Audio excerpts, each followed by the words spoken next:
name is Mike.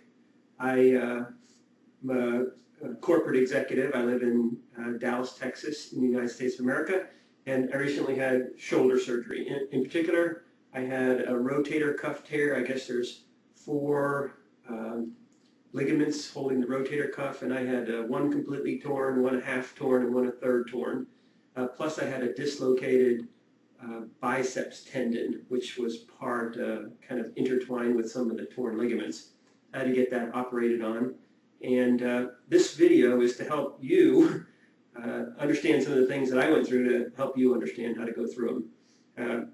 If you're looking at this picture and it doesn't seem weird to you, then clearly you've recently had shoulder surgery and are suffering through some of the same things. This thing right here, this maybe it's a little hard to see in this picture. It's something called an abductive pillow, and it's a big, ugly thing that is keeping my arm. This is my right arm, the arm that had shoulder surgery up here. It's keeping my arm at a specific angle, and that's the most important thing in the healing process. So up here is I have a big scar underneath this bandage. I think it runs from here to about here, and those muscles that are at the top of my shoulder here are the ones that are in such danger right now. When the doctor repaired those ligaments, he essentially, stitched these very fine fibers back together. And if I was to drop my arm right now, it would just rip those fibers back out. Also, if I was to tense up these muscles, like over here, I'm lifting my arm up. Even the weight of my arm, I have to use these muscles to lift that arm up.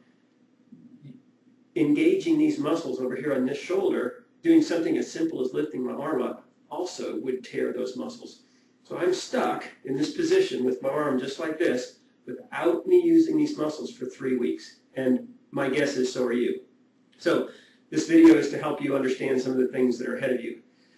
Probably the most important thing, I guess I should point out a couple things. One is that, as I mentioned, my scar is like this, and this is just some bandage. Also, in this, you might not be able to see this very well. I'll see if I can hold it like this. There's this black pouch that I have. Yours might be a different color. And inside this pouch is a canister, something called a morphine pump. About half of this, what's inside this is a mechanical pump, and the other half is pure morphine. And the mechanical pump is continuously working, pushing that morphine through this hose and into the surgery site. This particular size morphine pump lasts for about 48 hours. So over the next 48 hours, that morphine is going to be pumped continuously through this tube and somewhere into this surgical site. I don't know exactly where it goes. It goes on the top of the incision or inside the incision. I don't know, but I'm glad it's there, I believe. One of my instructions, I guess it calls discharge instructions, is after 48 hours, I'm supposed to grab onto the tube that's going under the bandages and just pull it out. Apparently, it's kind of a long tube, so we'll do that together.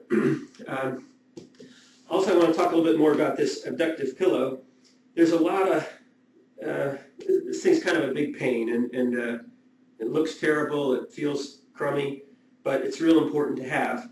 And just a couple features of it. It's curved in this part of it, the part that's up against my chest.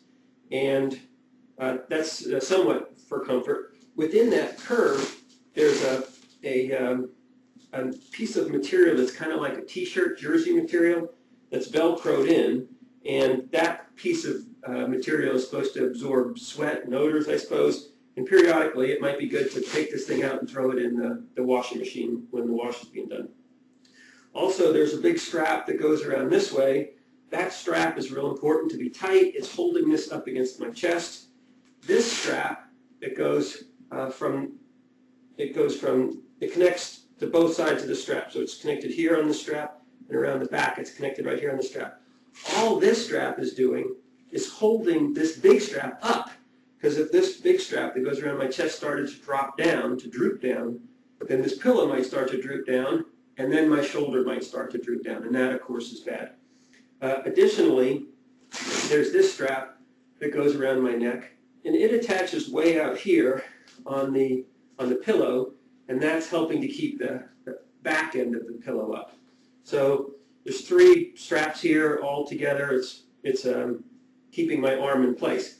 When I first got home from the hospital, these straps weren't arranged right, and this pillow kept slipping down, and it made me very nervous. I just wasn't sure. So that actually is one of the reasons I decided to make this video, just to show you how this thing is supposed to be. My arm is in absolutely no strain. This muscles up here, they're doing absolutely nothing, which is just what the doctor wants. There's 2 Velcro fasteners keeping my arm in place.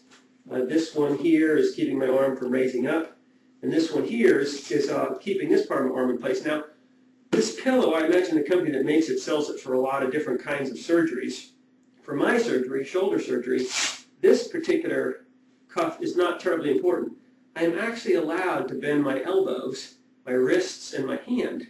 And that's very useful. I can actually type, I can feed myself, all that stuff. It's the shoulder muscle up here that I can't use. Important to point out, the first couple days I was in this, not really knowing, not having someone to talk to, I kept my arm just like this, and it got pretty painful after a while. Moreover, this pillow, I assume, is sold as a one-size-fit-all, but I think it's more likely to say a one-size-fits-few. My arm is longer this way than the pillow, and certainly it's longer this way than the pillow, and my hand is hanging off the end, flopping around. That was okay for the first day or 2, but after a while my wrist got tired. So one of my solutions was to get a hold of a paint stirring stick. You might have 1 or more of these laying around, and if you don't have a paint stirring stick, just about anything, a ruler would be fine. And I actually stuffed this paint stick into the bottom of this cuff so that I could rest my hand on it, just to help give my wrist a little relief.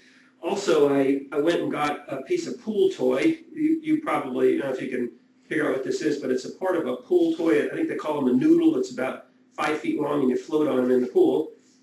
This was very useful to me, too, for a variety of reasons. I don't know if you can see this. I would just balance it, push it up against here, and let my hand rest on it. Sometimes squeezing it was very useful. This little piece of pool toy ended up being pretty helpful for me, too. Surgery. In particular, I had a rotator cuff tear, I guess, which was part kind of intertwined with some of the torn ligaments. Doesn't seem to get that. Clearly, you've recently had shoulder surgery. Ugly thing is keeping my arm. This is a big scar right arm bandage. I think it runs from here to about here. And very fine fibers back together. And if I was to, I have to use these muscles to lift that arm up. Engaging these muscles. My guess is so are you. So this video is to help. So in this, you might not be able to see this very well. I'll see if I can hold aside. This is a mechanical pump, and the other half is pure morph somewhere into this surgical side. I don't know exactly where it goes. It goes on the top of the incision or inside. Grab onto the tube that's going under the half, and just a couple features of it. It's kind of like a t-shirt jersey material that's velcroed in. Okay? That strap is real important to be tight. It's holding this up against it's holding this big strap up, because if this big strap, so there's 3 straps here all together. That actually is one of the reasons I decided to make this video, just to show you how this, for a lot of different kinds of surgeries. For my surgery, shoulder surgery, and it got pretty painful after a while. Moreover, this was to get a hold of a paint stirring stick. You might have 1 or more of these laying around. You can figure out what this is, but it's a part of a pool toy. Obviously, I couldn't go out like this, so what Velcro, I'm not sure if you can see that little white patch there. I bought a roll, and then I ironed on some of these Velcro patches. At the time, it would be cold out, and these little pieces of Velcro that I sewed on, that the sooner I said to them, I had shoulder surgery and I have to keep my arm like this. So when I first got home, I had a bandage in here, couldn't get wet, and also because I went to the doctor for a checkup. I think maybe that was 8 days or something. The doctor just felt a very minor amount of discomfort, nothing bad. And there was 1 long suture while I was at that doctor appointment. They did an Ackman here. This pillow and this whole arm, again, regular friend, someone you hire, whatever, can come in and help you, and they're 5. Thank you. Then my wife would put my arm right back and heat this arm down. So I am pushing. This arm is a little longer maybe than most, and the sling didn't quite fit. In 3 weeks, just to keep this arm hanging down. Sleep was challenging because you have to wear that thing 24 hours a day, configurations, and try and get some sleep. Mostly I was kind of, so in the shower were 4 hands, but the arm was surgery under my own power without any additional weight. For example, where I'm slightly lifting, up to you. 2 key things. You have to keep that pillow high enough so